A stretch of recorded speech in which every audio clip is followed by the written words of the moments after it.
of many names here, and purveyor of the sacred store. Here to tell you a personal story about my sacred cultural history. For me and for my evolution of how I became, in my own way, an artist, in my own way, a comic artist, and certainly a comic fan or even historian, perhaps. And it all starts with the wallpaper of my father's master bathroom. I'll tell you a little story.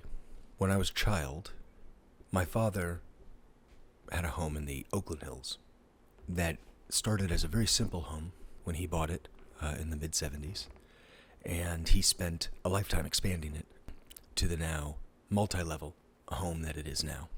And the home went through many, many renovations, many, many iterations. Among one of the first overall renovations he did of the house was when I was very young, between the ages of 1 and 3.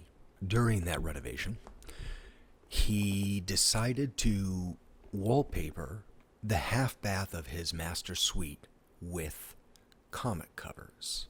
And this is an even smaller bathroom than a normal half bath. This is what is known as a closet bathroom, where almost 2 people can't fully stand in it at once. It's very, very small. So as a result, the wall space is very minimal, and it wouldn't take many comic covers to cover all of it.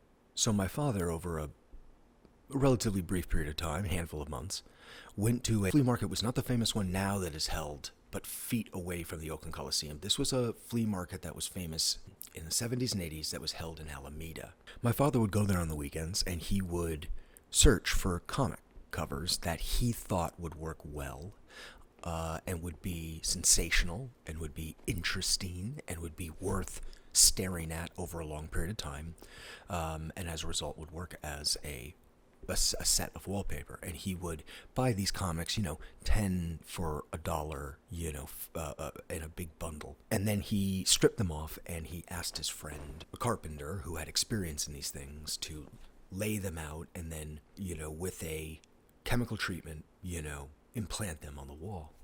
So when I was growing up and I would visit my father's master bathroom, the walls would be strewn with these fantastic comic covers that would light my imagination absolutely on fire. And the covers spanned a large breadth and width as a result of the fact that my father wasn't really a comic purveyor, as I am and as Mr. Mojo is, and as we celebrate at the Sacred Store. He was more of a passing fan, and he was looking for comic covers that would be, as I said, sensational. There were some classic Marvel mainland titles that were on the wall, such as the Avengers and Thor. However, there were also many smaller Marvel titles that were very popular in the 70s that were featured, such as Man-Thing and Conan the Barbarian. But my father also really liked, frankly, what we would consider now to be horror covers produced by EC and several other distributors, including a couple of DC horror titles that he took the cover of that still are very much burned in my memory as well.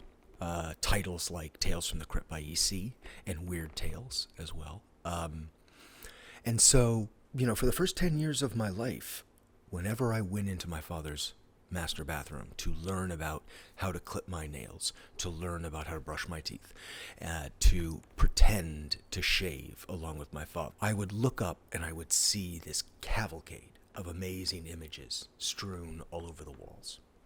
And it is impossible not to source that as one of the root ingots of my comic obsession and what I have built today in terms of both my artistic comic acumen as well as my mainly Marvel comic historical knowledge. So time went by, and unfortunately my father's carpenter friend did not use, a very modern polyurethane coat that would never age over the comics, and so unfortunately the wallpaper began to peel, and the comic covers themselves began to age. Bathrooms experience a lot of humidity and that is not very favorable to wallpaper. So after about 10 years, my father and I spent a brief time in which we relocated to the city of Orinda, and during that time, we rented out the home in the Oakland Hills that had this master bathroom. And as part of that transition, my father did another round of renovations.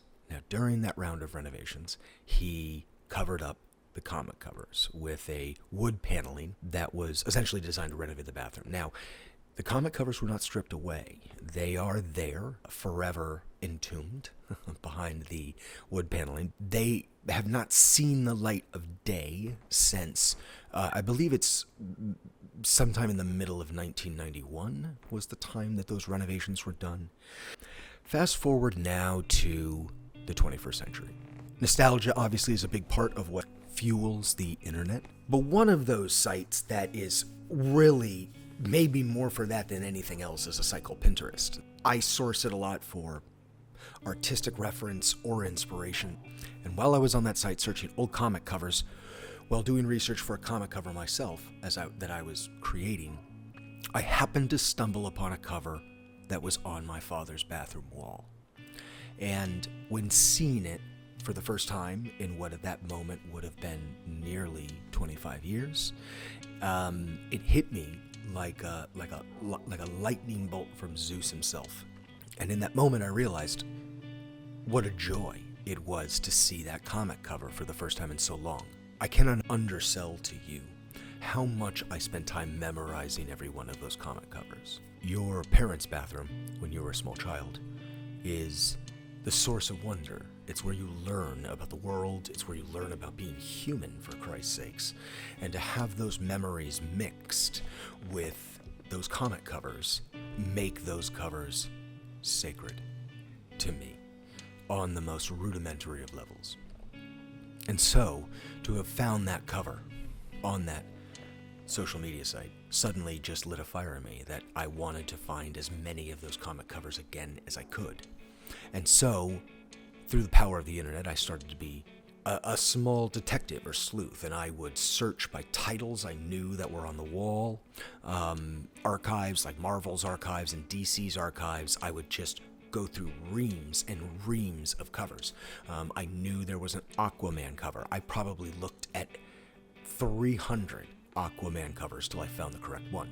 And the thing about searching for these became such an interesting activity in and of itself, because I wasn't searching for a conscious memory. I wasn't searching for something where I knew the details of it and then I was validating. It was something that was very non-conscious. The search for these comic covers became the search for a feeling. When a cover came up that I knew was on the bathroom wall, it wouldn't so much be a cognitive memory and recognition, although some of them were that solid. It would more be a feeling. It would be this rush of feeling that would come back. And it was very powerful.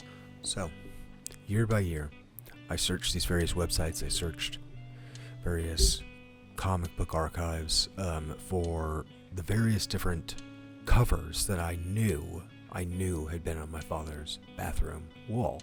And after some time, I had finally compiled a solid 16 covers, which at a certain aperture would fill a poster of about 24 by 35.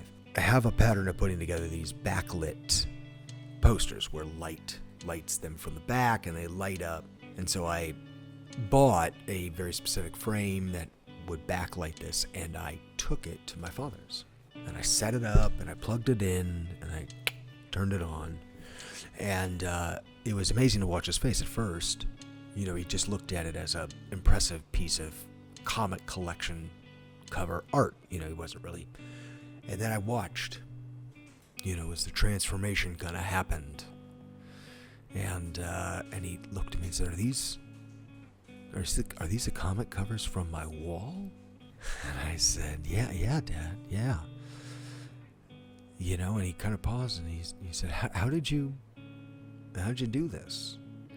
I was very proud of that moment. I was very proud to see my father's face. I was very proud to see him recognize the comic covers.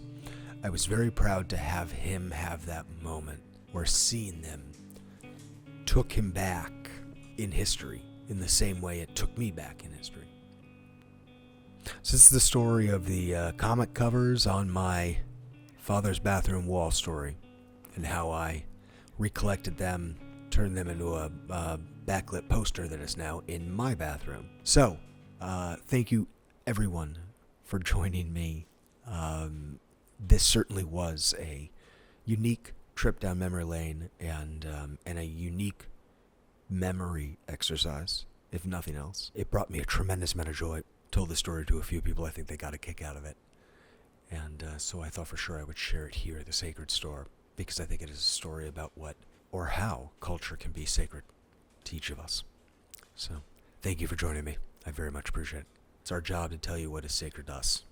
The real magic is finding the culture that is sacred to you.